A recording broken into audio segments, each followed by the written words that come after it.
को छीनना चाहते हैं।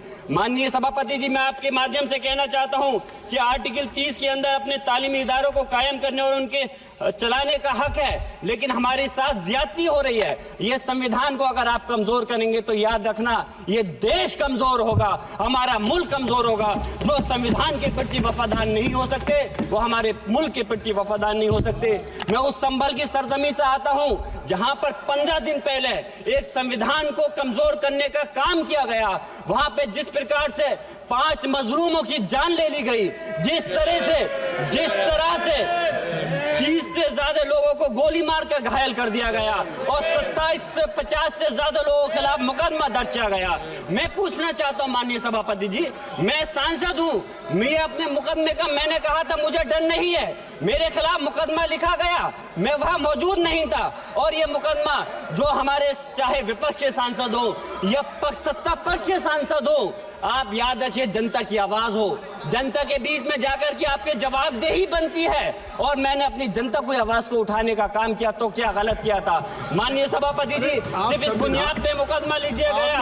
आज मैं आपको बताना पॉइंट पे बोल रहा हूँ, संविधान पर ही बोल रहा हूँ माननीय सभापति जी। आज मैं चाहता हूँ उन लोगों को इंसाफ मिलना चाहिए जो जिन्होंने ज्यादती की है, उनको सजा मिलनी चाहिए। और आज एक इमाम को सिर्फ इसलिए गिरफ्तार कर लिया गया संभल के अंदर कि सिर्फ उन्होंने अजान लाउड स्पीकर से दे दी थी।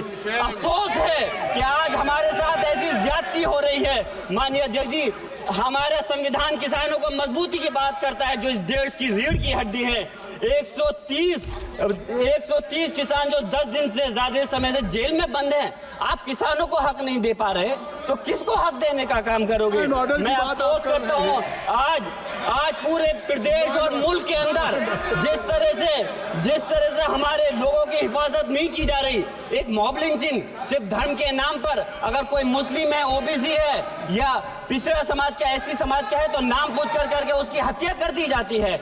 बुलडोजर चलाए जा रहे हैं। हेट स्पीच, अगर कोई हम कुछ बोलते हैं तो हेट स्पीच करके मुकदमा दर्ज कर देते हैं। और जो हमारे धार्मिक आका हमारे सल्लल्लाहु अलैहि वसल्लम की शान में गुस्ताखी करता है उनके खिलाफ कोई कार्रवाई नहीं। मेरे पास समय कम है, इसलिए तेजी के साथ में मुझे बोलना पड़ रहा है। माननीय सभापति महोदय जी, ये सवाल बंटवारे का नहीं बल्कि हम वतनों के लिए जिनका जमीर मर गया है उनके जमीर को जिंदा करने के लिए है।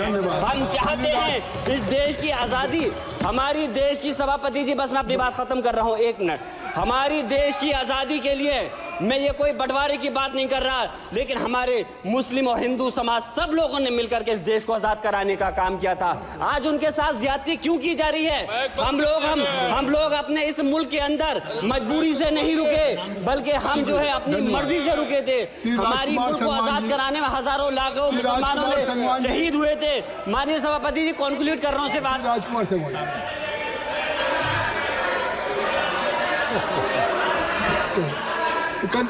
आप कंक्लूड करें ना, आप कंक्लूड कर लें।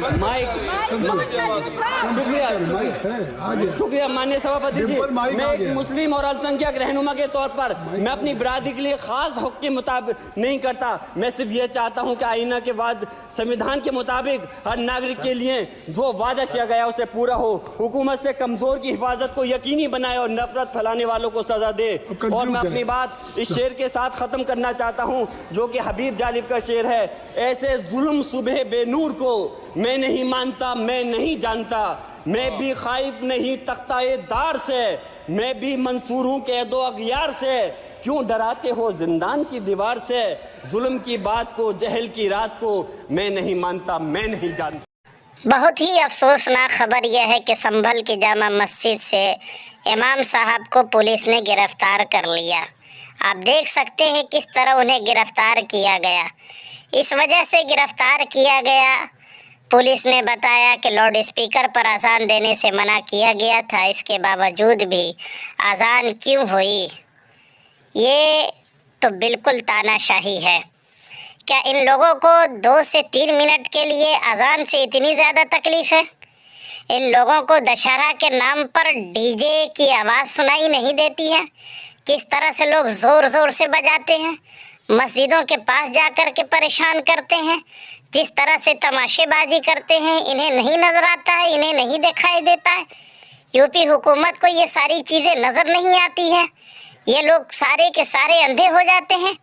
इमाम साहब ने कहा भी कि मुझे पता नहीं था, ना मुझे मीटिंग में बुलाया गया, ना मुझे कोई ख़बर थी, और मैं तो इमाम हूँ, अजान कोई और देता है। इसके बावजूद भी इमाम साहब को पकड़ के ले जाया गया और बहरहाल इन्हें छुड़ा लिया गया है 2 लाख रुपया जुर्माना दे करके। आप इमाम साहब की खुद बात समाअत कर लें।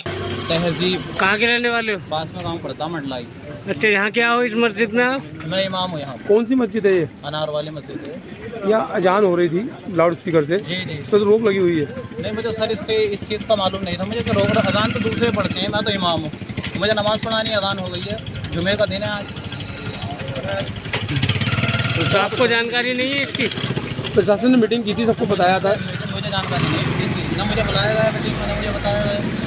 इसके मस्जिद की सदर वो कौन है मुतल्ली? वो जफर एडवोकेट साहब जो इस राह दिखलाएं किसे कोई रह रहे मंजिल ही नहीं। चेहरा मोरा सारा फिल्म के एक्टर जैसा, अल्लाह कहाँ है? लिबास सारा फिल्म के एक्ट्रेस जैसा, अल्लाह कहाँ है? मेरी माँ बहनों का रहन सहन कुफारो मुशरिकीन की खवातीन जैसा, अल्लाह कहाँ है? मेरे घर में 24 घंटे में 1 मिनट न हदीस की तिलावत होती है, न कुरान की तिलावत होती है। अब मुसीबत आई तो अल्लाह कहाँ है? हमारे बच्चों के सर के बाल जोकरों की तरह हैं, अल्लाह कहाँ है? हमारे नौजवान बेटों के हाथ में सोने चांदी की अंगूठियां या अंगूठी पहनना हराम है, सोने की चांदी की